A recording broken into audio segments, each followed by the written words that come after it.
गौतम बुद्ध अपने ध्यान में बैठे थे कि वहां पर एक आदमी आया। ये आदमी अपने आलसीपने से बहुत ज्यादा परेशान था। आलसी आदमी गौतम बुद्ध से बोला, महात्मा जी, मेरी मदद कीजिए। मैं अपने आलस्य से बहुत ज्यादा परेशान हूं। आप ही कोई उपाय बताइए जिससे मैं आलसीपन से छुटकारा पा सकूं। गौतम बुद्ध ने उस व्यक्ति से कहा, पहले मुझे यह बताओ कि तुम्हें क्यों लगता है कि तुम आलसी हो।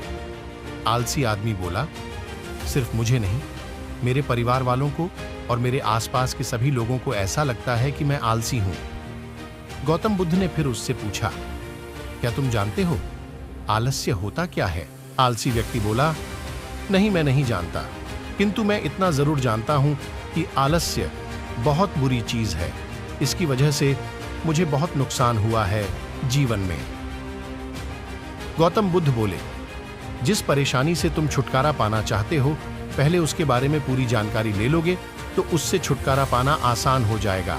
आलसी व्यक्ति बोला, भगवान, इतनी बुद्धि तो मुझ में नहीं है, आप ही मुझे इस समस्या के बारे में जानकारी दीजिए।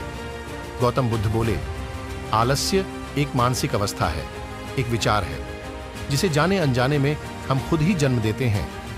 आलस्य दो मूलभूत कारणों की वजह से ही जन्म लेता है, एक है शारीरिक और दूसरा मानसिक। शारीरिक कारणों में पहला कारण है गलत तरह का भोजन।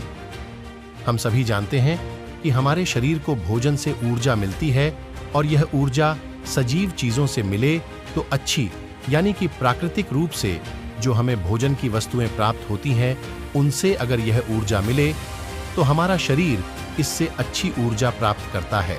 इससे उलट यदि हम निर्जीव वस्तुओं से ऊर्जा प्राप्त करते हैं तो यह हमें आलस्य की ओर लेकर जाती है। दूसरा कारण, हमारी शारीरिक गतिविधियां भी हमें आलस्य के चंगुल में फंसा सकती है।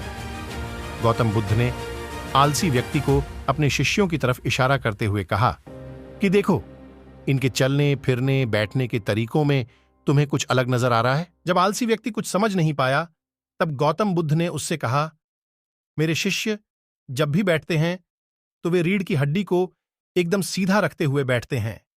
चलते हैं तो उनके दोनों पैरों के बीच अच्छे से संतुलन बना रहता है, और जब वह सोते हैं तो उनका शरीर एकदम शिथिल रहता है। ऐसा करने से उन्हें रात्रि में एकदम सही तरीके से नींद आती है। आलसी व्यक्ति बोला, लेकिन नींद तो आलस्य का की एक स्वरूप है। बुद्ध बोले, हां, अगर उसे ज्यादा मात्रा में लिया जाए तो। बुद्ध ने इस बात को आगे बढ़ाते हुए कहा, नींद कम मात्रा में लोगे तो तुम्हें अगले दिन थकान महसूस होगी, और ऐसा करने से ज्यादा आलस्य शरीर में आएगा। नींद ज्यादा लोगे तब भी यही परिणाम होगा। इसीलिए नींद को ना ज्यादा ना कम, सही मात्रा में लेना चाहिए। आलसी व्यक्ति बोला, हां, यह तो मैंने भी अनुभव किया है।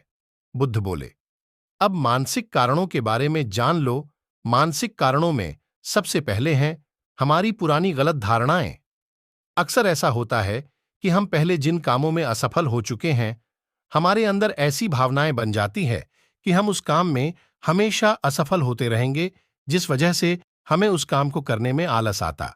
धारणाओं से छुटकारा पाने का एकमात्र उपाय यह है कि हमें अपने मन को यह समझाना चाहिए कि पिछली बार हम जब उस काम में असफल हुए थे तो हम उसके बारे में जितना जानते थे, अब हम उस काम के बारे में उससे ज्यादा जानते हैं, क्योंकि असफल होने के बाद हम उससे काफी कुछ सीखे भी हैं। बुद्ध बोले, दूसरा कारण है आलसी और कामचोर लोगों की संगत। कई बार ऐसा होता है कि हम आलसी नहीं होते, मगर जिनके साथ हम रहते हैं, हम उन जैसे बनने लगते हैं। इससे छुटकारा पाने का उपाय बहुत सरल है। कामचोर और आलसी व्यक्तियों से दूर रहो।